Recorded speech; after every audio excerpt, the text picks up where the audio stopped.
di mana setiap pasukan terdahsyat menghampiri tahtanya, sujud di tahtanya, masuk di dalam tahta kudus-Mu Tuhan. Biar siang hari ini Tuhan, izinkan setiap kami menghampiri tahta-Mu yang kudus Tuhan.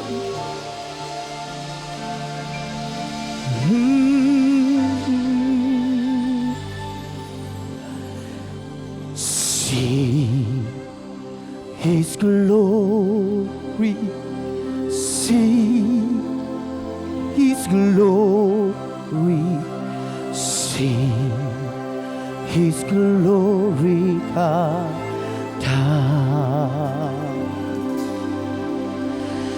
Praise His name, heaven rain, see His glory come down. See His glory come down. Mari responi sekali lagi. Oh, see His glory, see His glory, see His glory come down. Oh, praise His name, heaven rain, see His glory come down. See His glory come down. Oh, come on.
within me.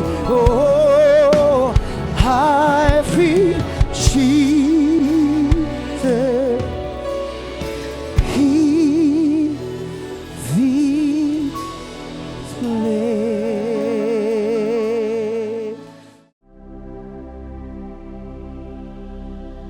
Saya coba sampaikan apa yang Tuhan beberapa dari hari Selasa kemarin sampai hari ini, tadi subuh. Saudara, yang pertama saya mau sampaikan apa yang saya lihat. Saya melihat ada setan ngumpulin banyak setan-setan lainnya. Jadi ini perkumpulan setan-setan, saudara, persekutuan setan. Tapi yang dikumpulkan ini setan-setannya seperti transparan, hampir tidak kelihatan, tembus pandang. Tapi kelihatan, tapi sangat sulit untuk dilihat.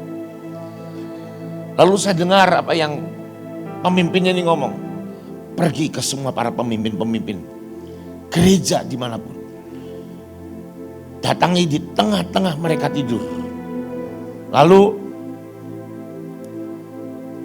perintahnya masuk dalam mimpi mereka. Sudah selesai penglihatannya, sudah. Lalu saya tanya Tuhan apa? Apa maksudnya? Dan Tuhan ngomong gini. Karena ada banyak anak-anak Tuhan, kau akan diberi mimpi-mimpi yang bukan dari Tuhan. Mimpi-mimpi buruk, mimpi-mimpi intimidasi dan segala macamnya. Dan ada banyak anak-anak Tuhan akan terintimidasi, hidupnya di bawah ketakutan. Hidupnya akan membuat dia berpikir untuk meninggalkan Tuhan. Bahkan ada beberapa yang berpikir untuk menyudahi hidupnya, alias bunuh diri. Hati-hati saudara, hati-hati. Lalu Tuhan ngomong gini, setiap malam sebelum tidur, urapi atas kepala dengan minyak dan anggur, supaya tidak ada satupun roh itu bisa masuk ke mimpi kita. Saudara, itu yang pertama. Yang kedua, saudara, saya melihat ada panah, dan saya lihat itu di siang bolong, di situasi siang bolong. Panah banyak sekali. Di langit seperti hampir ketutupan panah semuanya. Saya tanya Tuhan apa? Mazmur 91. Panah di waktu siang. Nah, saya nanya Tuhan apa artinya? Kerusuhan, keributan. Saya mau sampaikan buat saudara, saya tahu di sini barisan tentara, tapi saya juga percaya panggilan dasar pasti tetap, karena firman Tuhan berkata, imamat yang rajani. Anda punya hak yang sama untuk membawa pendamaian. Mari berdoa, minta shalom atas Indonesia. Karena Tuhan jelas katakan, akan ada kerusuhan, keributan, huru hara, pemberontakan akan terjadi. Saudara, saya percaya tidak akan terjadi. Karena pasti tidak akan terjadi kalau kita berdiri menaikkan pendamaian, mintakan shalom atas Indonesia. Saudara, ini peringatan bukan nubuatan. Tapi kalau kita diam, bahaya saudara. Saudara, matahari sudah mulai terbenam. Dan ketika saya tanya Tuhan apa yang harus dilakukan? Saudara, Mazmur 91 ngomong apa? Yang bermalam dalam naungan yang tetap di dalam Tuhan. Saya tahu saudara, beberapa dari kita mungkin sedang terlibat dalam sedang mengalami yang namanya kesusahan. Nah saudara, saya percaya ada beberapa kita sedang mengalami namanya masa tekanan. Saudara. Saya percaya sudah ada beberapa dari kita mungkin sedang dalam kekecewaan. Tapi dengar saudara, mau kecewa, mau susah, mau apapun, jangan tinggalin Tuhan. Karena kalau engkau keluar dari apa yang Tuhan mau, di luar gawat saudara, sudah malam. Sudah malam. Firman Tuhan berkata, yang bermalam. Orang bermalam ngapain sih? Kan tidur ada dua, satunya tidur beneran, rest, satunya karena malas. Yang ini beda saudara. Bermalam ngapain? Tidur. Tidur. Anda kalau bermalam di hotel ngapain? Joget di hotel. Tidur. Tidur artinya berserah. Sudah nggak ngapa-ngapa, sudah nggak pakai kekuatan sendiri. Mau diapa-apain pun Tuhan yang melindungi, bukan kita dengan kekuatan kita. Amin saudara. Lalu yang terakhir Tuhan ngomong, lihat di Yesaya 60 ayat yang pertama. Lihat saudara, Yesaya 60 ayat yang pertama. Bangkitlah, menjadi teranglah. Sebab apa saudara? Terangmu datang dan kemuliaan Tuhan terbit atasmu. Terangmu datang. Saya mau tanya sama saudara, kapan terang itu akan datang? Pada waktu gelapan datang. Pada waktu semuanya gelap, maka terang itu akan timbul. Saya percaya, meskipun Tuhan ngomong Mazmur 91 bulan Agustus, dan Tuhan kata ini tengah malam. Yang satu yang saya percaya, di tengah malam, maka kemuliaan Tuhan akan terbit. Agustus memang akan mengerikan buat orang yang gak kenal Tuhan. Tapi buat Anda dan saya adalah bulan yang sangat menggairahkan. Bulan dimana kita akan melihat kemuliaan Tuhan. Bulan dimana kita akan menuai banyak hal saudara. Saudara, sekali lagi di tengah yang paling tidak mungkin, di tengah impossible semuanya saudara, disitulah Tuhan bekerja. Nah, kalau masih possible semuanya, Anda sendiri kerja sendiri aja. Justru di tengah yang paling tidak memungkinkan, dia bekerja. Pada waktu Abraham dijanji akan punya anak,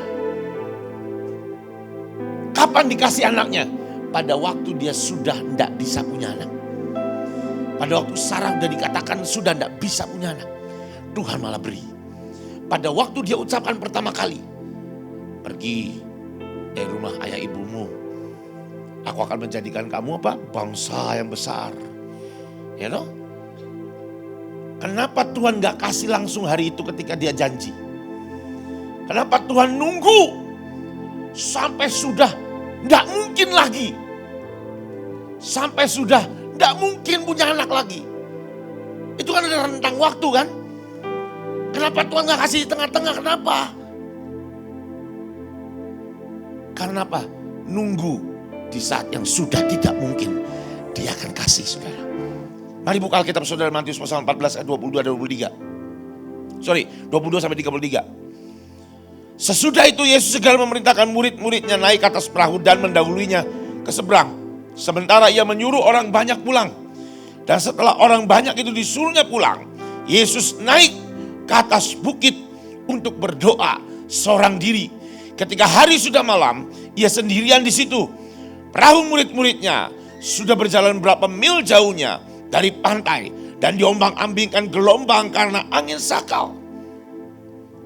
Kira-kira jam 3 malam datanglah Yesus kepada mereka berjalan di atas air. Jam 3. Saya sangat percaya Agustus mungkin malam hari, tapi tepat di tengah kegelapan yang paling kelam, Yesus akan datang dan akan memberikan mujizat kepada setiap kita. Saudara, ini baru saya tadi subuh Tuhan bilang ini saudara. Jam 2 Tuhan baru bicara. Di tengah-tengah nanti, pada waktu kegelapan yang paling kelam, aku berjalan di atas air. Dan aku akan datang di tengah angin badai. Tapi nanti di tengah yang paling gelap, di tengah yang paling pekat gelapnya, dia datang. Saudara, pada waktu saya baca ini Tuhan, saya ngomongin, iya ya Tuhan, Engkau kan Tuhan Yesus yang tahu apa yang terjadi di depan. Kenapa Engkau gak datang cepat-cepat? Kenapa Engkau malah justru naik ke atas dan berdoa? Loh, kalau berdoa itu artinya apa? Dia lagi, bukannya ngurusin murid-muridnya, malah hang out sama Bapak. Kan doa itu kan komunikasi sama Tuhan, betul gak? Malah hang out, ngopi bareng sama Bapak. Dia santai, dia biarkan. Tapi 3 subuh dia muncul, saudara. Dan 3 subuh ini jelas. Saudara, di dalam perahu murid-muridnya beberapa mil jauhnya dari pantai. Dan diombang-ambingkan gelombang karena angin sakal. Kata-kata diombang-ambingkan. Dalam bahasa Yunani, bahasa Yunani. Itu artinya toast. Dan bukan toast. Dia torture, disiksa. Pada waktu murid-muridnya sudah tidak bisa lagi, diombang-ambingkan. Sepertinya disiksa. Justru Tuhan datang. Dan dia berjalan di atas air. Dan dia berkata, apa yang tidak mungkin, I will do it. Saudara, Agustus nanti, ini akan terjadi. Setelah saudara tadi subuh berkata, tunggu aku. Di tengah engkau sudah tidak bisa ngapa-ngapain. Di tengah semua keadaan sudah sangat gelap. Maka aku akan datang. Bangkitlah, sebab terangmu sudah datang. Dan kemuliaan Tuhan telah terbit atasmu. Saudara, jangan takut. Jangan takut, saudara. Jangan takut. Mari baca terus, saudara. Ketika murid-muridnya melihat dia berjalan di atas air, maka terkejut dan berseru, itu hantu. Kata terkejut, bahasa aslinya bukan terkejut, tapi mereka takut. Ada masa pada waktu Tuhan mau memulihkan semuanya. Pada waktu Tuhan menunjukkan keajaibannya. Ada masa anak-anak Tuhan takut. Dan Tuhan berkata, jangan takut, ini aku. Hati-hati saudara, hati-hati. Ada banyak pertanyaan seperti itu saudara. Dan itu masalahnya. Kita sebanyak yang gak bisa dengar suara Tuhan. Kita terlalu manjat cari hamba Tuhan. Dan minta suara Tuhan melalui hamba Tuhan. Kalau dapat hamba Tuhan yang benar, yang dengernya murni, jelas, pure, bersih, mending. Kalau dengernya dari hambatan, ayo. Kira-kira jam 3 malam datanglah Yesus pada mereka berjalan dari air. Ketika murid-muridnya melihat, dia berseru, itu hantu. Karena mereka bersama dengan Tuhan. Tapi mereka gak kenal Tuhan. Anda pelayanan, penginjilan ke pulau-pulau, ke bangsa-bangsa. Lihat mujizat. Maka murid-muridnya lihat mujizat kan. Loh, mereka ini baru lihat multiplikasi loh. Kalau Anda lihat kan di perikop sebelumnya kan 5 roti 2 ikan. Jangan sampai nanti bulan Agustus ketika malam sudah pekat, Anda tidak kenali Tuhan. Hati-hati, hati-hati, jangan sampai. Mari belajar untuk kenali Tuhan. Kalau perlu sampai baunya pun engkau tahu. Lanjut saudara. Tapi segera Yesus berkata kepada mereka, tenanglah, aku ini, jangan takut. Lalu Petrus berseru dan menjawab, Tuhan, apabila engkau itu, suruhlah aku datang kepadamu, berjalan di atas air. Suatu hari nanti ketika kegelapan sangat pekat, mari bilang sama Tuhan, Tuhan ngomong tadi subuh, pada waktu nanti engkau sudah mengalami namanya kegelapan yang paling pekat. Tantang aku. Tuhan minta ditantang saudara. Maka aku akan bertindak memberikan mujizat padamu. Di tengah yang paling gelap nanti. Tantang Tuhan. Saudara, Petrus melakukan sesuatu yang benar saudara. Dia berkata, kalau emang itu engkau, suruh aku berjalan di atas air dan mendapatkan engkau. Saya mau tanya, Petrus berjalan di atas air gak? Berjalan. Dari semua murid yang ada, hanya satu yang berani menantang. Dan satu yang berjalan di atas air. Saudara, bahkan Petrus tidak berjalan, ya cuma 3 langkah, enggak. Dia sampai mendapati Yesus, saudara. Dia berjalan sampai dekat dengan kepada Tuhan. Berjalan di atas air. Suatu hari nanti, you can challenge God. Engkau boleh menantang Tuhan untuk melakukan apa yang tidak mungkin. Dan He will do it for you.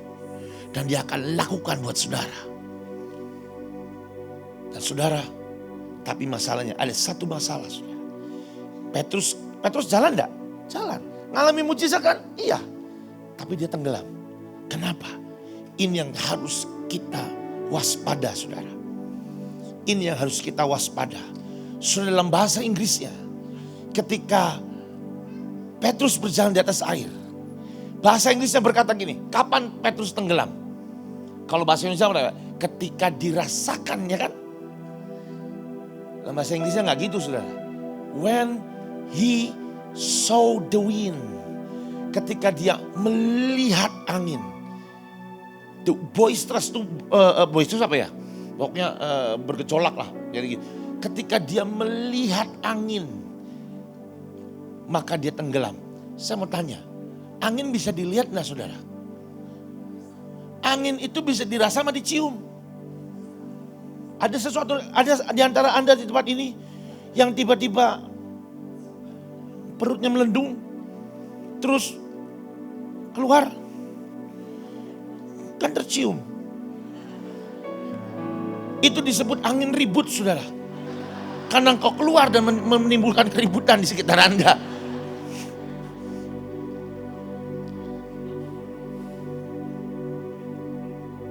Angin gak bisa dilihat.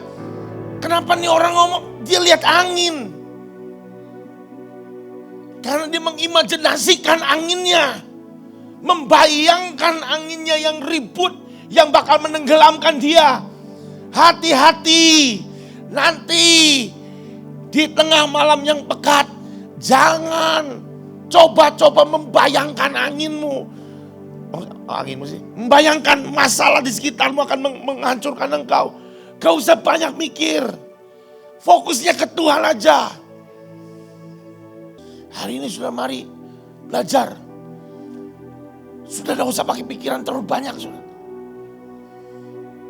Mikirnya satu aja lah sekarang. Gimana caranya Anda bisa dengar, kenal suara Tuhan. Dan ngerti apa yang harus Anda lakukan sesuai dengan kehendak Tuhan.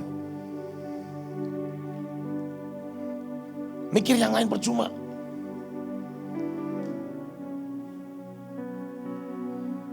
Udahlah, fokus sama Tuhan. Amin sudah. Sore hari, matahari belum tenggelam. Sebelum dia tenggelam, kerja lebih kuat. Kerja lebih giat. Kerja lebih banyak.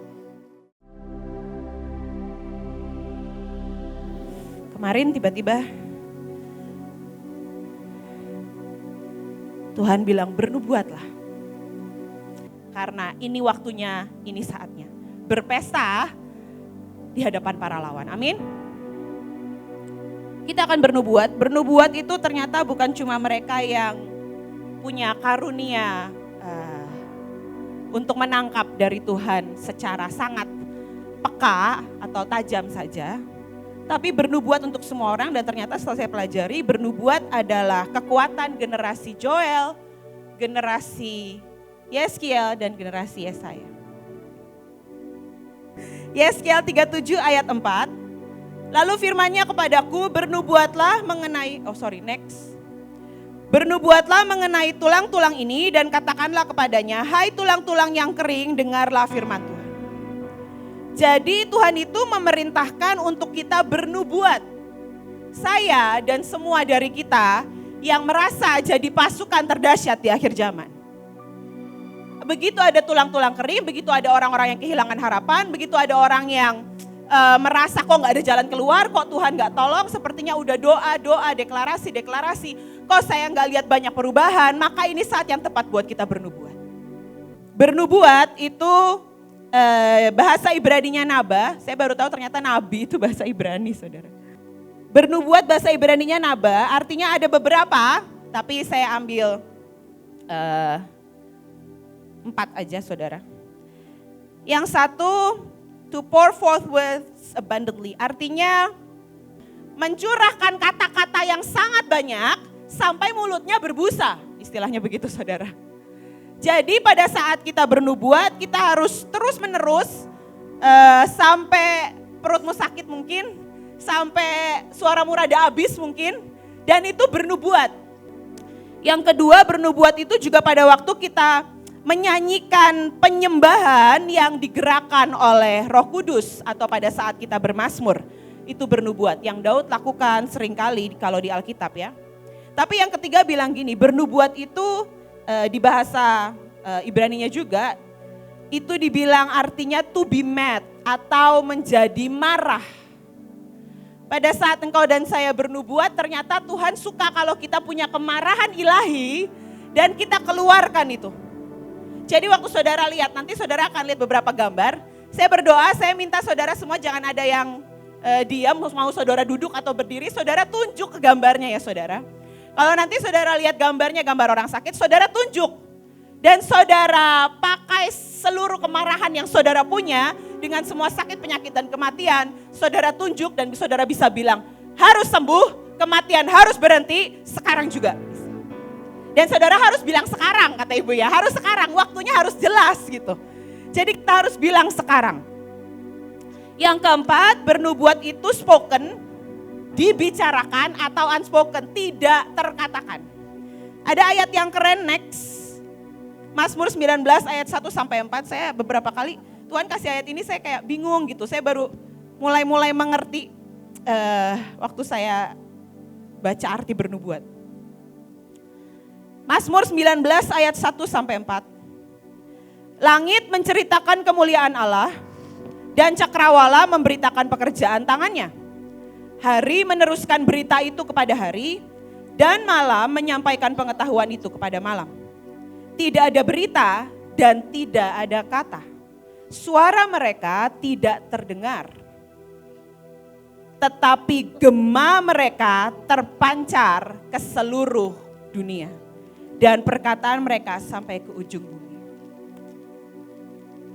Saudara, sebuah kekuatan nubuat adalah ketika saudara deklarasi terus menerus setiap hari. Waktu saudara tunjuk terus dengan kemarahan ilahimu, tiba-tiba suara itu kayak jadi gelombang yang tertahan di atas, di awan-awan saudara. Dan itu diserap oleh benda-benda langit, diserap oleh cakrawala, diserap oleh udara. Dan udara, matahari, benda-benda langit tidak ada batasnya. Mereka bisa datang kemanapun, mereka bisa, sinarnya matahari bisa menyinari siapapun dengan matahari yang sama. Dan ketika dia bersinar, dia akan menyerapkan gelombang yang kita kirim saudara. Mungkin suaranya gak terdengar di telinga, tapi di hati, di sel mereka terdengar. Dan tiba-tiba itu dibangkitkan, amin. Bernubuat itu kuasa perkataan, itu senjata akhir zaman. Tuhan tiba-tiba bilang gini, kamu tahu gak waktu aku menciptakan dunia, yang aku lakukan apa? Di awal kejadian, kitab Kejadian pasal 1, yang Tuhan lakukan adalah bernubuat. Jadilah terang, maka terang pun jadi. Dan lalu Tuhan itu bilang gini, kamu tahu Musa, ketika dia hampir sampai kepada tanah perjanjian, yang akhirnya Tuhan bete dan dia gak boleh masuk tanah perjanjian. Kesalahan dia apa? Ada banyak poin kenapa dia bersalah, tapi salah satunya adalah Tuhan itu memerintahkan dia buat berbicara, benar ya saudara? Bicaralah kepada batu itu. Tapi Musa tidak berbicara, malah memukul tongkatnya. Dan kita itu percaya kita sudah di putaran terakhir, namanya putaran terakhir berarti kita ini akan segera masuk tanah perjanjian. Kita akan segera masuk yang namanya kegenapan, yang namanya lawatan, yang namanya signs and wonders yang kita belum pernah lihat sebelumnya. Pantekosta ketiga, tapi Tuhan minta bernubuatlah nak. Bicara sama batu itu, bicara sama tembok itu, bicara sama semua yang selama ini menghalangi baik yang kau bisa lihat dengan mata jasmani ataupun tidak. Tapi hari-hari ini kita harus berbicara. Karena itu senjata terkuat, salah satu senjata terkuat di akhir zaman. Tuhan berkata kita diciptakan serupa dan segambar dengan Dia. Dan untuk Dia mengolah bumi dari kegelapan, menciptakannya menjadi sebuah bumi yang ajaib, Dia berbicara, Dia bernubuat. Yoel 2 ayat 28 berkata, kemudian daripada itu akan terjadi bahwa aku akan mencurahkan rohku ke atas semua manusia. Lalu ayatnya bilang gini, tanda pertama ketika Tuhan mencurahkan rohnya ke atas semua manusia adalah, maka anak-anakmu laki-laki dan perempuan akan bernubuat. Maka anak-anakmu laki-laki dan perempuan akan bernubuat. Dan itu tanda pertama ketika Tuhan mencurahkan rohnya. Oke, sudah keluar. Bernubuat itu menciptakan gelombang, saudara. Kalau saudara tahu, ilmu pengetahuan membuktikan bahwa 95%, saya ulangi, 95% dari 100% hidup manusia dipengaruhi oleh alam bawah sadar. Dan itu adalah gelombang DNA yang tak terkatakan, saudara. Tapi yang terus menerus dikumandangkan sampai itu mempengaruhi hidup banyak orang. Hanya 5% ternyata yang dipengaruhi oleh alam sadar. Jadi diajarin di sekolah dan segala macam itu 5%. Tapi yang paling mengubah adalah di alam bawah sadar mereka, di gelombang. Didikan dari kecil. Nih saya kasih satu ilmu, saudara ya. Makanya mungkin kenapa Tuhan itu kadang-kadang minta pendua-pendua itu doa semalam ceria. Kalau mereka semalam suntuk, kita semalam ceria. Biasanya mulai doa jam 9 malam sampai pagi. Kenapa? Karena itu waktu-waktu orang menjelang tidur. Kebanyakan orang hampir tertidur. Benar ya saudara? Ketika orang hampir tertidur, maka itu gelombang di otak dia atau di hidup dia, gelombang dari alam sadar ke alam bawah sadar sedang terbuka lebar, saudara. Jadi pada saat saudara deklarasi atau mengirimkan gelombang atau menyembah atau doa di saat-saat itu, banyak orang akan menangkap gelombangnya lebih cepat. Karena itu di waktu-waktu menjelang mereka tidur. Kalau saudara punya anak, saudara bisa praktekin. Sebelum anaknya tidur, udah mau ngantuk-ngantuk, tumpangin tangan. Kan anak kalau gini baru merem kan dia belum deep sleep, belum tidur nyenyak. Masih ada jarak antara dia merem dengan dia tidur nyenyak. Saudara tumpangin tangan dan bilang, kamu cinta Tuhan, kamu punya lapar dan haus akan Tuhan, kamu satu hari akan jadi pemimpin yang besar atau apapun saudara bisa katakan. Dan itu akan mengubah mereka sangat banyak.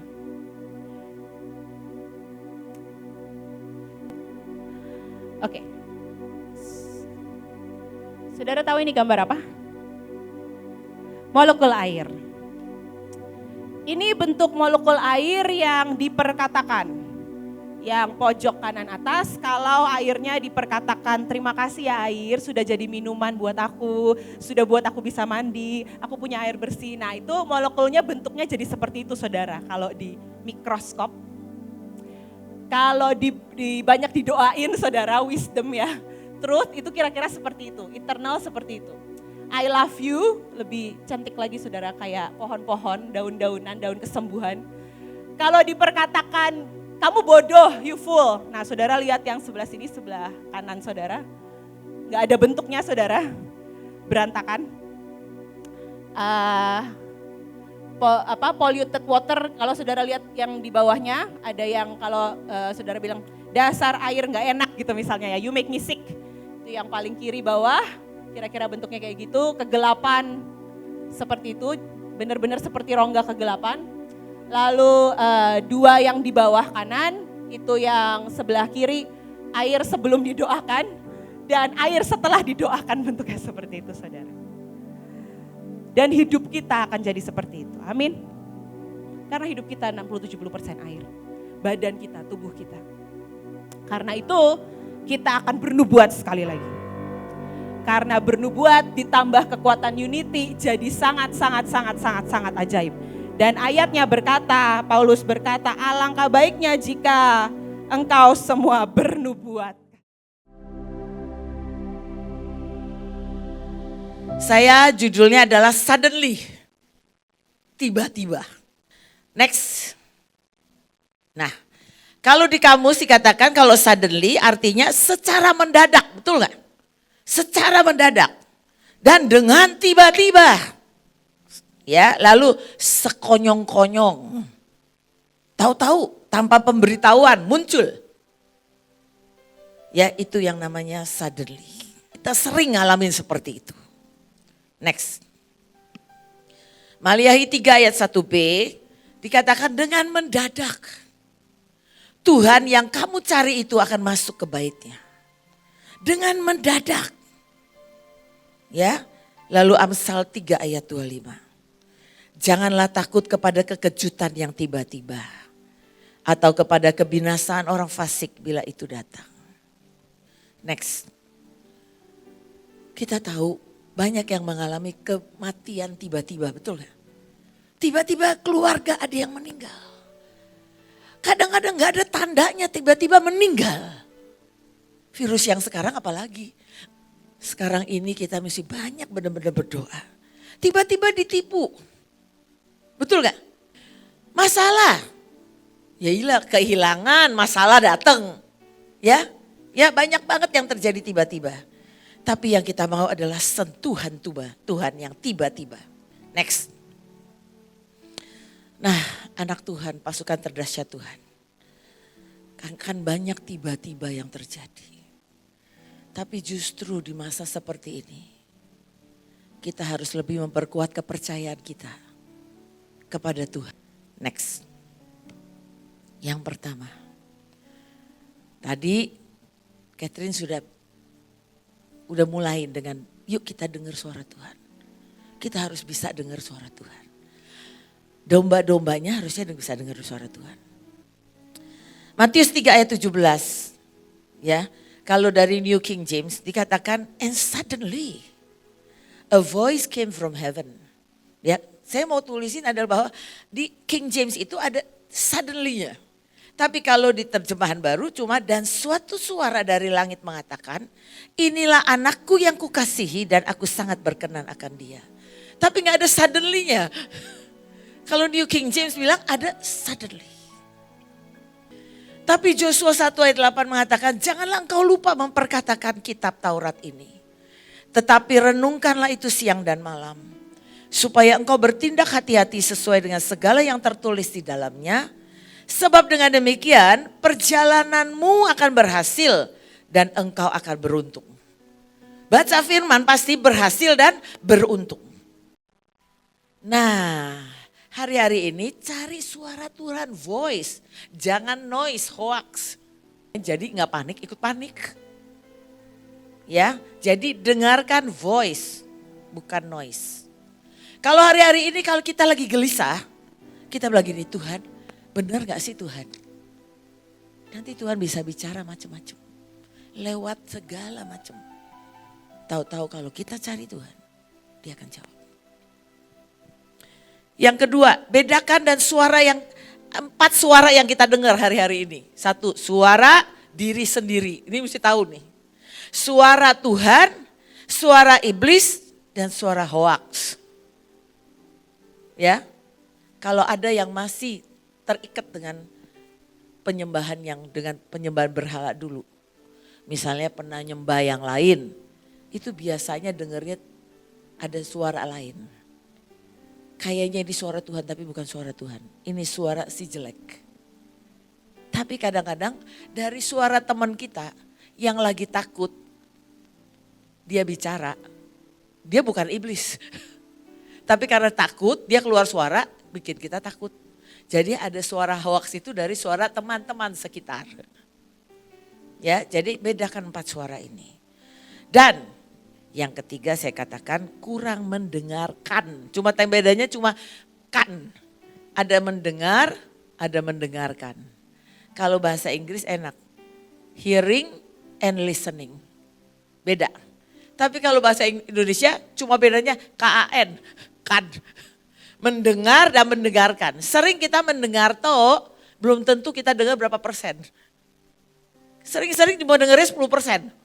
Oke, jadi ingat. Banyak hal, banyak kepercayaan, kesempatan yang Tuhan berikan. Kita lewatin karena apa? Kurang mendengarkan. Kurang listening, hanya hearing. Ya.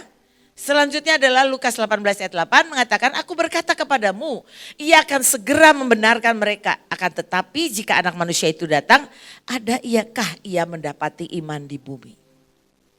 Setelah kita dengar-dengaran, firman mengatakan, Iman timbul karena pendengaran akan firman Tuhan.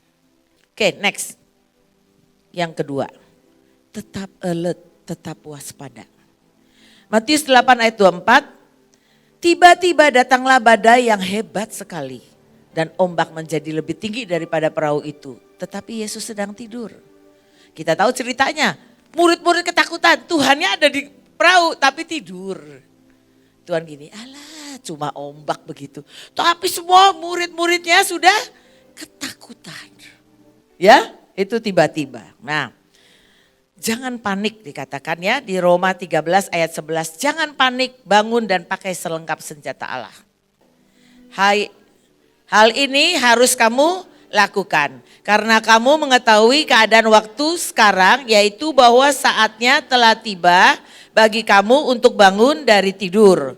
Sebab sekarang keselamatan sudah lebih dekat bagi kita daripada waktu kita menjadi percaya. Hari sudah jauh malam, telah hampir siang. Sebab itu marilah kita menanggalkan perbuatan-perbuatan kegelapan dan mengenakan perlengkapan senjata terang. Marilah kita hidup dengan sopan seperti pada siang hari. Jangan dalam pesta pora dan kemabukan. Jangan dalam percabulan dan hawa nafsu. Jangan dalam perselisihan dan iri hati. Tetapi kenakanlah Tuhan Yesus Kristus sebagai perlengkapan senjata terang. Dan janganlah merawat tubuhmu untuk memuaskan keinginannya. Hari-hari seperti ini jangan mengikuti nafsu. Ya, jadi saya simpulkan next. Next ya, next bukan? Ya, oke. Kenakan karunia membedakan roh. Hari-hari ini kita yang pertama kita harus ini adalah di antara karunia itu ada karunia membedakan roh. Kita kalau karunia membedakan roh itu bisa tahu gini nih. Ini roh apa ya? Ini benar apa enggak dari Tuhan atau bukan? Itu kita harus aktifkan terus. Begitu kita enggak aktifkan dia bisa tumpul. Jadi hari-hari ini aktifkan karunia membedakan roh. Ya, kata-kata yang kita positif dan itu kita kata-kataan. Selalu bersih-bersih dari semua roh yang bukan dari Tuhan. Mazmur 51 ayat 10, jadikanlah hatiku tahir ya Allah dan perbaharuilah batinku dengan roh yang teguh. Tapi juga kita harus pastikan Tuhan ada di kapalnya kita. Ya, jangan sampai kita ini jalan tanpa Tuhan. Yang selanjutnya adalah pertajam dan pakai mata ilahi untuk menangkap yang Tuhan mau atau mengerti rencana Tuhan. Mata ilahi seperti apa? Kalau mata kita selalu pandang seperti firman. Oke, next. Bersiap. Yang ketiga ya. Markus 13 ayat 36. Supaya kalau ia tiba-tiba datang, jangan kamu didapatinya sedang tidur. Kalau Tuhan yang tidur beda. Tapi jangan kita ini tidur imannya, tidur rohaninya, itu bahaya. Jadilah gadis bijak dengan api menyala dan diurapi. Terus di hari-hari kayak gini jangan pernah berhenti baca firman, jangan pernah berhenti berdoa, terus ya. Mainkan kecapimu. Kita tahu ya, ini ayat yang paling saya suka, Wahyu 15 ayat 2 bahwa dan aku melihat sesuatu bagaikan lautan kaca bercampur api dan di tepi lautan kaca itu berdiri orang-orang yang telah mengalahkan binatang itu dan patungnya dan bilangan namanya. Pada mereka ada kecapi Allah. Itulah pasukan terdahsyat. Orang-orang yang bisa mengalahkan trik-trik yang 666 antikris dan semua jebakannya dan semuanya kita bisa menang. Kalau pada kita ada kecapi jangan sampai kita stop menghentikan kecapi. Ya, apapun yang kita kerjakan kita tahu ada setiap orang coba pelajari kecapimu apa saja. Nah, kita harus mainkan kecapi supaya kita punya kuasa mengalahkan binatang itu. Ya. Aktifkan talenta-talenta dan karunia-karunia yang sudah didapat. Disinilah kita harus aktifkan. Kalau selama ini begini, saya punya karunia kesembuhan tapi nggak pernah berani mendoakan orang. Jangan tinggalkan jam doa dan saat teduh, bisa gak kita tetap setia dalam keadaan seperti ini? Agak susah kalau kita gak benar-benar berkumpul dengan teman-teman yang punya iman. Dan kita katakan, aku tetap setia dengan Tuhan. Setialah dalam perkara kecil, engkau akan dapat perkara yang besar. Tetap menuai jiwa-jiwa dalam keadaan begini. Orang lain work from home. Kita nggak ada work from home. Kita terima upahnya nanti di surga. Masuk dalam dimensi kedalaman lebih lagi dengan Tuhan. Kalau kita ikut sama Tuhan terus. Ya, bukan cuma baca firman, tapi bukan hanya mendengar, tapi menjadi pelaksana firman yang kuat. Dan kita akan jadi orang-orang yang masuk lebih dalam lagi. Ngalami apapun tidak kecewa, tapi terus bersama Tuhan. Next. Yang keempat, tetap berharap. Kisah Para Rasul 2 ayat 2. Tiba-tiba turunlah dari langit suatu bunyi seperti tiupan angin keras yang memenuhi seluruh rumah. Di mana mereka duduk. Tiba-tiba loh. Kita tahu kan Kisah Rasul 2 itu, kita mengharapkan gak itu selalu? Tiba-tiba ada sentuhan Tuhan. Jadi jangan pernah menjadi letih dan tidak percaya. Roma 8 ayat 28 tadi saya sudah katakan. Kunci yang lain adalah ucapkan syukur. Bersyukur aja. Di Filipi 4 ayat 6 mengatakan janganlah hendaknya kamu khawatir tentang apapun juga. Tetapi nyatakanlah dalam segala hal keinginanmu kepada Allah dalam doa dan permohonan dengan ucapan syukur. Next. Yang ketiga adalah serahkan kekhawatiranmu dan takutmu kepada Tuhan. Ya, kita tahulah kita nggak boleh khawatir ya. Oke, next, kelima. Tuhan tiba-tiba berhenti. Kita tahu ada perempuan pendarahan 12 tahun, betul nggak? Nah, kalau kita baca dari New King James lagi, dia bilang gini, and suddenly a woman who had a flow of blood for 12 years came from behind and touched the hem of his garment. Saya mau katakan lagi bahwa dia bilangin tiba-tiba. Karena kalau di bahasa Indonesianya dikatakan pada waktu itu seorang perempuan yang sudah 12 tahun lamanya menderita pendarahan maju mendekati Yesus dari belakang. Dan menjamah jubahnya. Karena katanya dalam hatinya asalku jamah saja jubahnya. Aku akan sembuh. Tetapi Yesus berpaling sebetulnya. Saya tulis di situ tiba-tiba berpaling dan memandang dia. Kan dia lagi jalan betul gak? Kalau dia berpaling kan pasti dia tiba-tiba stop. Balik, ada apa? Dia tahu ada kuasa yang keluar dari dalam hidup. Dan dia memandang dia serta berkata, teguhkanlah hatimu hai anakku, imanmu telah menyelamatkan engkau. Maka sejak saat itu sembuhlah perempuan itu. Kalau kita bisa jadi kayak perempuan itu, imannya tuh benar-benar, dia tuh tahu perempuan pendarahan dulu sangat terkucil. Gak boleh deket-deket, apalagi gini, datang tolong didoakan. Gak berani dia. Karena dia harus berpisah dari orang lain. Tapi dia tahu asalku jamah saja. Aku sembuh dan bangsaku akan mengalami sebuah lawatan terbesar. Jadi next. Apa yang menarik Tuhan untuk tiba-tiba menghentikan langkahnya? Iman bulat wanita pendarahan ini. Kerendahan hatinya loh. Dan dia tidak minta diperhatikan dan dituntut. Rewardnya apa? Hasilnya dia dapat adalah dia menarik perhatian Tuhan Yesus yang itu luar biasa. Menarik kuasa kesembuhan tiba-tiba keluar dari tubuh Tuhan. Dan Tuhan menenangkan dia. Dan Tuhan bangga dengan iman yang ditunjukkannya. Itu kayaknya hadiah yang luar biasa. Next. Tuhan adalah Tuhan yang sering melakukan dengan tiba-tiba. Kalau yang sering dengerin khotbahnya Pak Yusak, satdet satnyet, itu enggak? Satdet satnyet, tiba-tiba. Dia sering tidak melakukan seperti yang kita pikirkan. Tiba-tiba. Kisah Rasul 9 ayat 3 dalam perjalanan ke Damsik ya Paulus waktu jadi Saulus. Ketika ia sudah dekat kota itu tiba-tiba cahaya memancar dari langit mengelilingi dia. Tuhan bisa datang tiba-tiba mengganggu dan mengubah hidup kita. Ya, selanjutnya Kisah Rasul 16 ayat 26. Tiba-tiba terjadilah gempa bumi, penjara itu berguncang sampai ke dasarnya. Semua pintu terbuka dan belenggu para tawanan terlepas. Kita tahu Paulus terbelenggu, masuk penjara yang paling dalam. Tuhan tiba-tiba bisa mengguncangkan penjara kita. Penjara apa sih? Penjara kecewa, sakit hati, ya marah. Penjara yang kita nggak tahu selama ini kita dalam penjara itu. Tuhan bisa ubah, tiba-tiba.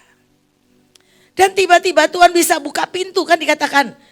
Ya, semua pintu terbuka dan belenggu para tawanan terlepas.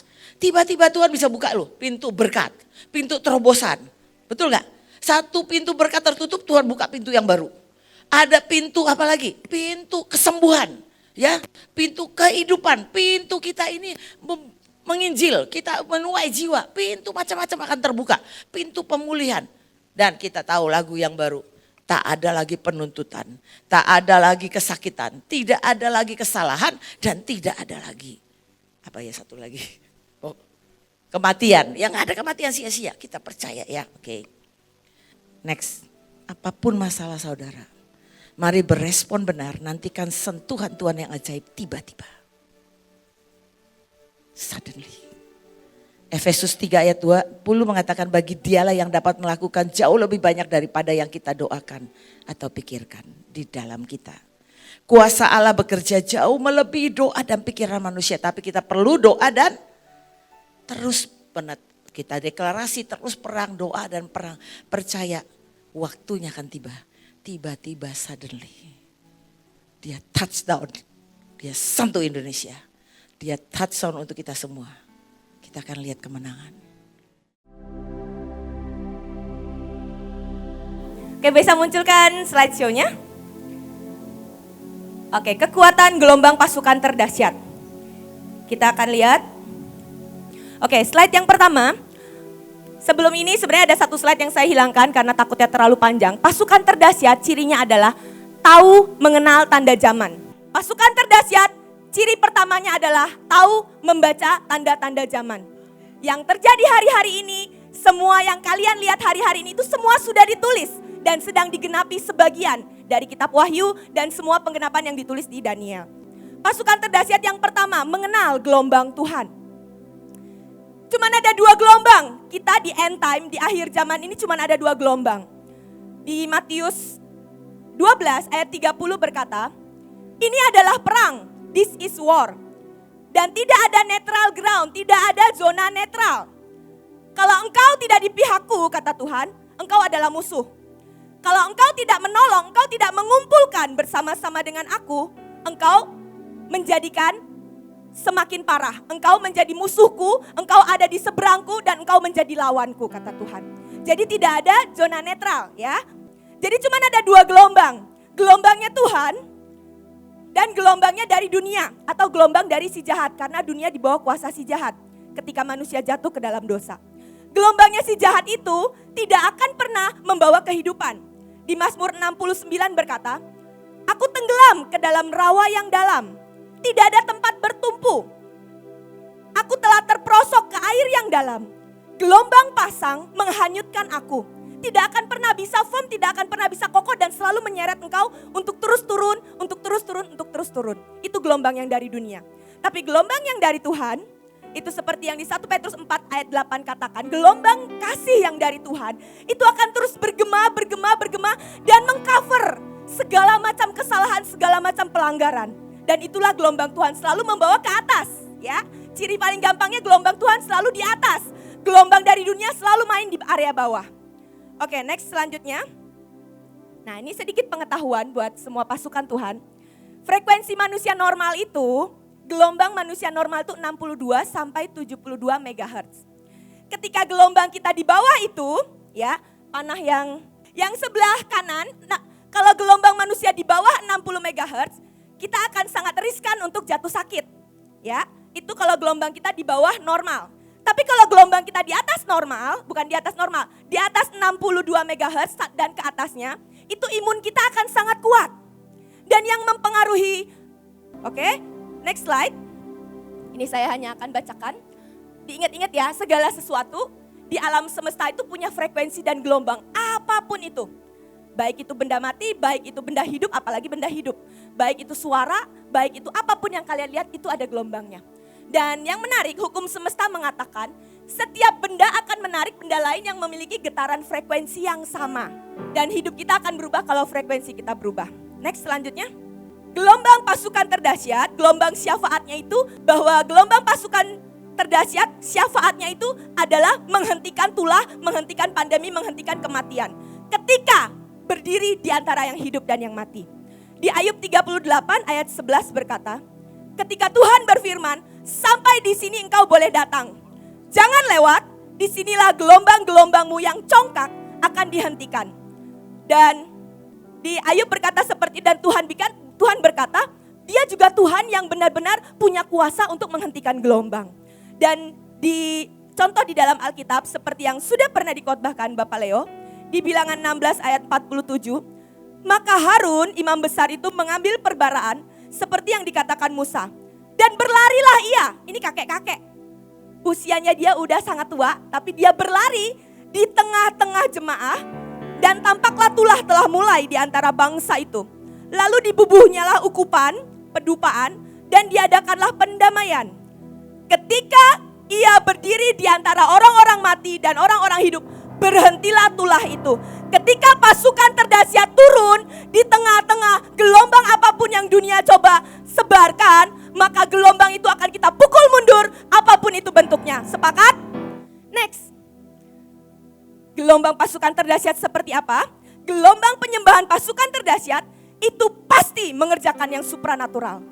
Karena di Wahyu berkata yang bisa menghentikan, semua kan ini dikerjakan oleh kondisi akhir zaman itu ada di Wahyu. Dan yang bisa menghentikan semua kegilaan akhir zaman itu adalah orang-orang yang hidupnya ada kecapi. Ada sebuah nubuatan yang saya baru ketemu semalam. Nubuatannya berkata seperti ini. Tuhan sudah memulai suatu gelombang yang sangat besar. Tsunami penyembahan, ini bukan orang Bahtera, ya. Tsunami penyembahan dari Pasifik Selatan dan exactly disebut Indonesia. Yang akan menyapu semua bangsa dari sini sampai ke Yerusalem. Dalam penglihatan, saya melihat Tuhan memukulkan tongkatnya terhadap dasar laut pada garis tanggal internasional di Pasifik Selatan. Dan dia berkata dari guncangan ini akan bangkit tsunami penyembahan di Indonesia. Dan Indonesia akan diliputi gelombang ini. Dan gelombangnya akan sampai ke bangsa-bangsa, sampai ke Yerusalem. Dan banyak orang Indonesia berada di atas gelombang ini. Itu siapa? Itu pasukan terdahsyat. Boleh next slide.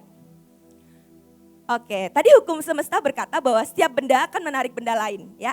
Kalau kita satu tune, satu gelombang dengan Tuhan, maka akan ada sebuah saluran, apa yang Tuhan mau sampaikan kita bisa tangkap. Dan apa yang kita rindu kerjakan di alam roh, itu Tuhan akan kerjakan dan gerakan malaikat-malaikat Tuhan. Ada firman juga yang berkata bahwa kita akan menjadi sama seperti yang kita sembah. Engkau satu frekuensi dengan Tuhan, engkau satu frekuensi dengan roh Allah, engkau akan penuh dengan kepenuhan Allah dalam hidupmu. Karena kita tuh Allah-Allah kecil, amin. Oke, next selanjutnya, contohnya di Alkitab. Kita lihat itu ada ceritanya Daniel, ada ceritanya Yeriko runtuh. Itu semua dua-duanya kekuatannya adalah penyembahan. Ketika bangsa Israel disuruh mengelilingi dengan berapa kali Tuhan sudah kasih petunjuk dan akhirnya mereka bersorak-sorai. Dengan gelombang sorak-sorai akhirnya tembok itu runtuh. Bukan karena mereka gak nyentuh. Tapi sebuah kekuatan ilahi di atas mereka itu digerakkan oleh frekuensi ketika mereka menyembah. Ketika frekuensinya sama, ketika tune satu frekuensi, satu gelombang, itu akan bisa menggerakkan Tuhan. Karena frekuensinya sama. Oke, penyembahan menolong membantu kita mentuning itu menyelaraskan frekuensi rohani hidup kita dengan frekuensi surga. Kenapa sih setiap kali kita ibadah, kita harus mulai dengan pujian penyembahan? Baik itu bahkan di green room sekalipun, rapat sekalipun, apapun. Karena ketika kita menyembah, kita sedang menyelaraskan. Next slide. Ada sebuah nubuatan yang saya suka ayat ini. Yeremia 51 berkata, bagaimana negeri pujian seluruh bumi sedang dirampas. Ini kondisi hari-hari ini. Betapa Babylon menjadi sebuah reruntuhan di antara bangsa-bangsa. Laut telah naik meliputi Babylon, dia ditutupi oleh banyaknya gelombang. Jadi ini nubuatan tentang kejatuhan Babylon. Si pelacur yang dikatakan di kitab Wahyu. Tapi ayatnya yang selanjutnya berkata, Tuhan sedang menghancurkan Babylon, semua antikris, semua Freemason, Illuminati atau apapun. Dan menghentikan suaranya yang besar. Tuhan punya kuasa untuk itu. Karena itu samakan gelombangmu dengan gelombang Tuhan. Kita akan tahu caranya bagaimana. Dan bahasa Inggrisnya berkata, for the Lord is destroying Babylon, Babel, he will silence her. Tuhan akan menghadik dan membuat bungkam semua gelombang yang dari dunia. Pasukan terdahsyat, gelombang perkataannya punya daya cipta. Nah, gelombang perkataan pasukan terdahsyat itu punya daya cipta. Saya tidak akan bahas yang air. Sudah cukup jelas dibahas oleh Nancy kemarin soal bernubuat dan berkata-kata dalam frekuensi yang sama. Tapi ada sebuah hal yang saya temukan Ini bukan dengan air, tapi dengan sel darah manusia. Boleh next slide? Oke, jadi ada sebuah percobaan dilakukan. Yang gambar sebelah kiri itu adalah sel darah plasma manusia ketika dalam kondisi kita tidak berdoa, biasa aja. Bahkan habis makan dan orangnya ini melihat di bawah mikroskop, itu darahnya itu menggumpal, itu darahnya itu saling berdekatan dan bentuknya itu nggak jelas. Ini adalah kondisi yang tidak sehat, di mana semua sel darah mengumpul membentuk seperti tumpukan koin. Itu nggak sehat karena sel tidak bebas menyerap oksigen. Dan disinilah awal dari berbagai penyakit serius akan muncul. Yang poin terakhir, pasukan terdahsyat itu men-take over, meredominate bangsa dengan keilahian. Saya bacakan ayatnya di Mazmur 65 ayat 7-8. Engkau yang meredakan deru lautan, deru gelombang-gelombangnya dan kegemparan bangsa-bangsa. Sebab itu orang-orang yang diam di ujung-ujung bumi takut kepada tanda-tanda mujizatmu. Tempat terbitnya pagi dan petang kau buat bersorak-sorai. Jadi Tuhan sungguh-sungguh berkuasa atas semua gelombang apapun yang di dunia ini. Dan kita akan menjadi seperti Allah-Allah kecil men-take over dunia ini. Kita lihat slide selanjutnya. Nah ini akan sedikit panjang. Oke, jadi ada seorang profesor, ini juga yang sering di broadcast ya soal gelombang-gelombang. Namanya David Hawkins, dia adalah profesor. Disertasi S3-nya dia, itu skripsi S3.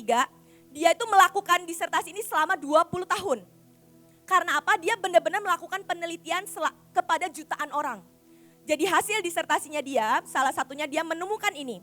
Bahwa gelombang energi itu sangat menentukan.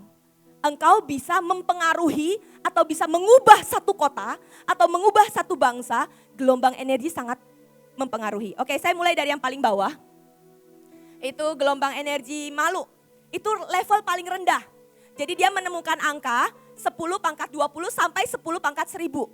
Ya, jadi itu sangat tinggi karena nilainya pangkat. Ketika orang berada di level 20, 10 pangkat 20, itu adalah level gelombang malu, minder, takut. Dan ini paling dekat dengan kematian. Berapa orang mati bunuh diri karena malu, karena dibully. Itu datanya sangat, Bapak Ibu bisa cek. Gelombang ini gelombang yang paling dekat dengan kematian. Oke, next di atasnya itu ada gelombang rasa bersalah. Kita tahu Yudas, itu juga kena di gelombang ini, ada di frekuensi ini. Orang-orang yang merasa bersalah, itu bahkan gak bisa maafin dirinya sendiri. Orang-orang yang merasa bersalah, cenderungnya itu akan destruktif. Cenderungnya itu akan merusak.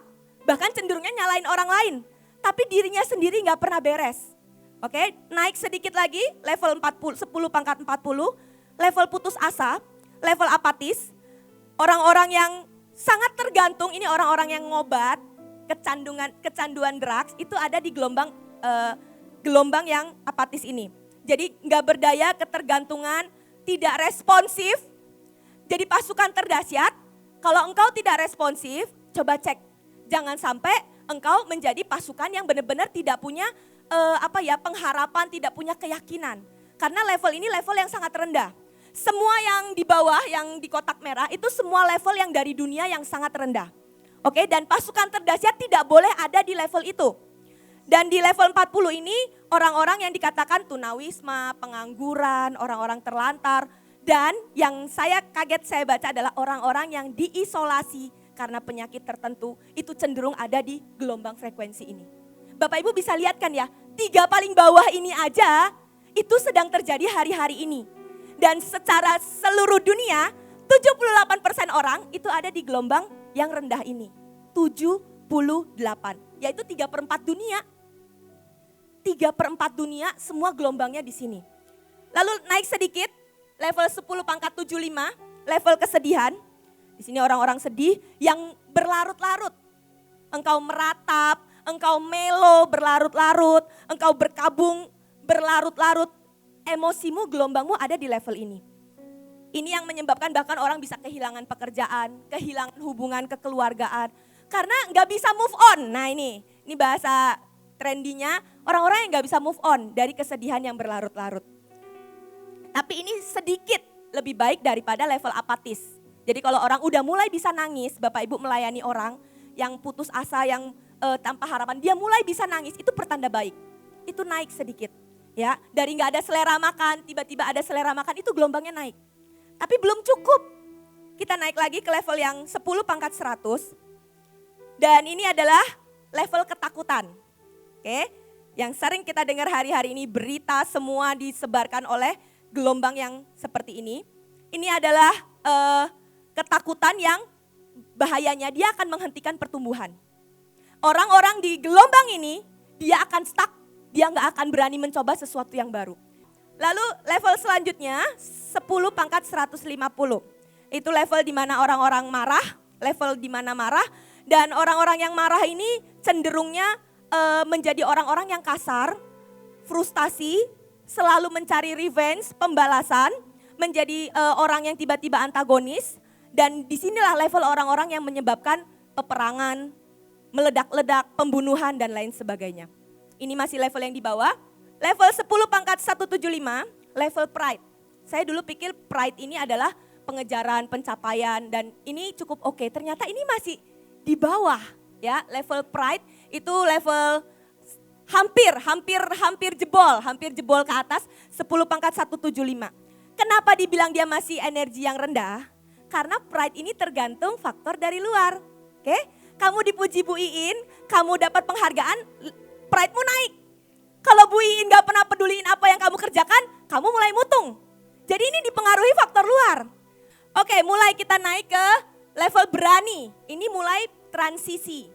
Ketika seseorang itu berani, ketika seseorang itu berani, ini level ini cukup sering ada di pasukan yang awal-awal bergabung. Jadi ketika orang mulai berani, itu adalah tanda bagus. Ini adalah titik balik dan kekuatan yang akan terus naik pertama kali munculnya di level ini. Di level 10 pangkat 250, level sejahtera atau kalau orang dunia bilangnya level netral, tapi di kita tidak ada netral, tapi kita benar-benar bisa konten, ya bahasanya itu konten. Itu kita benar-benar bisa pede, percaya diri. Paluki itu punya 3N, nothing to lose, nothing to prove, nothing to hide. Oke, naik lagi level selanjutnya, level 10 pangkat 310. Itu level energi di mana orang itu merasa secure, level di mana orang itu memberi diri untuk tumbuh dan berkembang. Ini orang-orang yang open mind, tidak takut tersaingi, dan menurut penelitian secara ilmiah, orang-orang di sini itu akan diikutin dengan berkat demi berkat, baik itu secara ekonomi, baik itu secara apapun. Dan orang-orang di sini adalah orang-orang yang tidak gengsi, punya kehambaan, mau melakukan apapun, mau melepaskan ego, mudah belajar, dan bersedia melihat cacat diri sendiri dan belajar dari orang lain. Lalu yang selanjutnya, 10 pangkat 350 level penerimaan. Ini adalah di mana kita itu benar-benar bisa dewasa emosi. Di sini orang-orang yang tidak takut dengan kemustahilan. Oke, kita harus jadi pasukan yang tidak takut dengan kemustahilan. Di sini orang-orang yang menyadari bahwa kita itu benar-benar bisa bahagia, bisa happy, bisa bersyukur itu dari dalam, bukan pengaruh kondisi luar.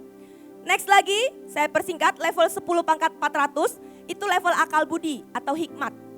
Orang-orang di sini itu orang-orang katanya yang penerima Nobel atau menemukan sesuatu yang berguna untuk kepentingan dunia. Dan hanya 4% dari populasi dunia yang ada di level ini.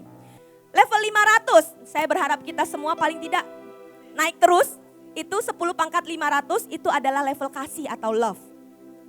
Itu bukan seperti cinta yang dari dunia, tapi ini cinta yang konstan, dewasa, cinta yang tidak bersyarat, tidak tergantung kondisi eksternal, cinta yang berhubungan dengan keutuhan, dan hanya 0,4% yang pernah mencapai cinta tanpa syarat di level ini.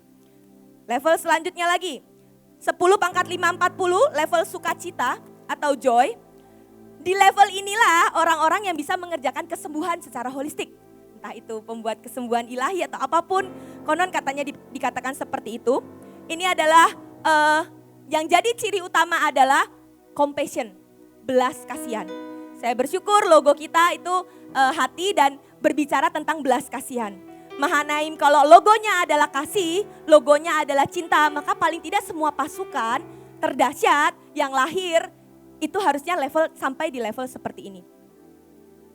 Di level ini, orang-orang di level ini orang-orang yang mampu mengepakkan sayap kehidupannya, sekalipun dirinya mungkin sakit, tapi dia bisa gendong orang banyak. Dia bisa gendong bangsanya, dia bisa gendong kotanya. Paling tidak kita harus sampai ke level ini. Pasukan terdahsyat harus ada di level ini.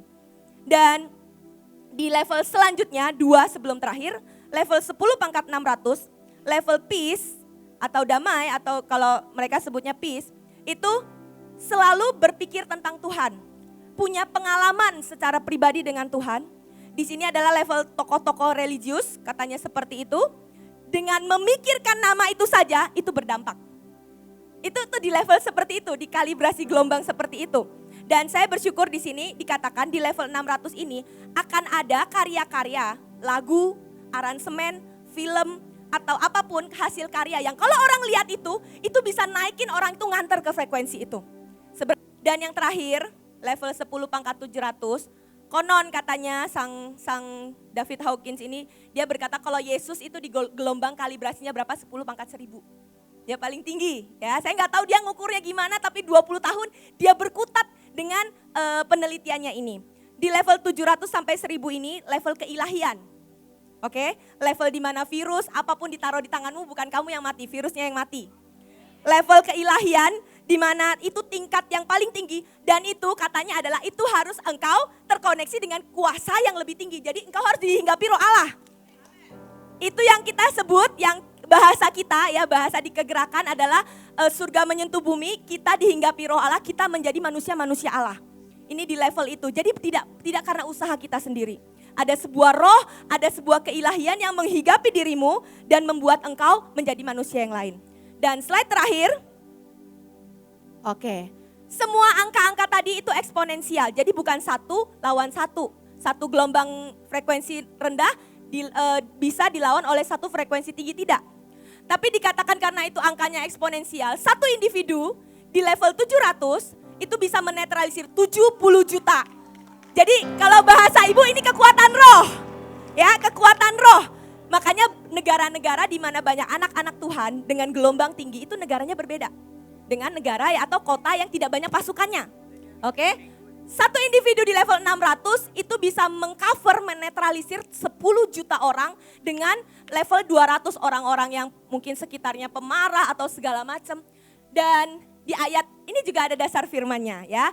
Firman Tuhan berkata, bagaimana mungkin satu orang dapat mengejar 1000, 2 orang dapat membuat lari 10.000, kalau bukan gunung batu mereka telah menjual mereka dan Tuhan telah menyerahkan mereka. Yosua 23 ayat 10 berkata, satu orang saja daripada kamu dapat mengejar 1000 orang. Sebab Tuhan Allahmu dialah yang berperang bagi kamu. Dan Yesaya 20 berkata, yang paling kecil, semua bahkan penari-penari Joel yang paling kecil, itu akan menjadi 1000. Kekuatannya minimal, Alkitab berkata. Dan yang lemah akan menjadi bangsa yang kuat. Aku, Tuhan yang akan melaksanakannya segera pada waktunya. Pasukan terdahsyat, perkuat manusia rohmu. Karena manusia rohmu itu gelombangnya, radiasinya itu bisa menentukan engkau bisa gendong satu kota, satu bangsa, satu negara, bahkan seluruh dunia. Oke, cek saudara ada di gelombang mana dan engkau harus naik seberapa supaya bisa gendong satu bangsa. Cek dirimu, naikkan terus gelombangmu. Amin, Tuhan Yesus memberkati.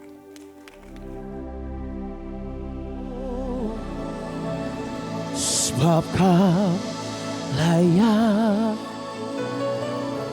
terima pujian, sebab kau saja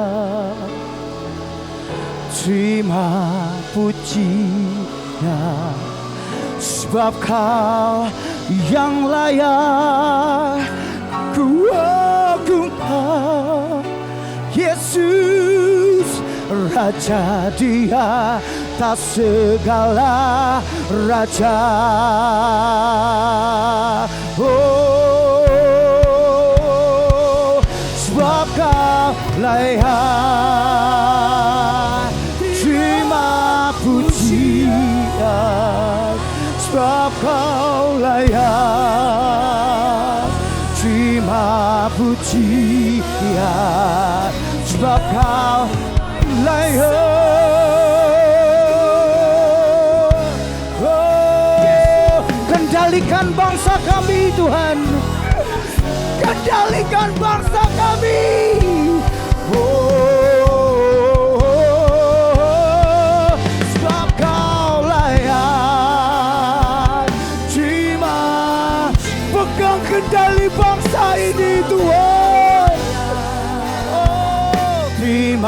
pujian, sebab kau layak. Ku agungkan Yesus, Raja di atas segala. Oh, sebab kau layak. Sebab kau layak. Terima pujian.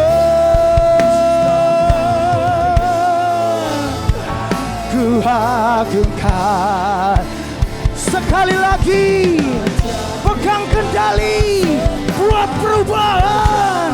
Oh, oh, oh, sebab kau layak. Ya Tuhan, terima pujian. Kami agungkan Yesus, Raja di atas segala. Oh, Raja di atas segala. Oh, Raja di atas segala.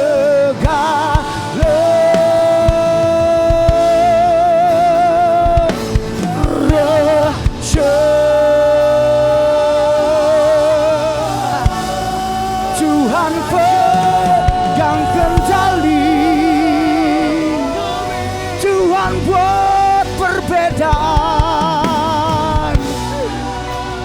Oh, oh.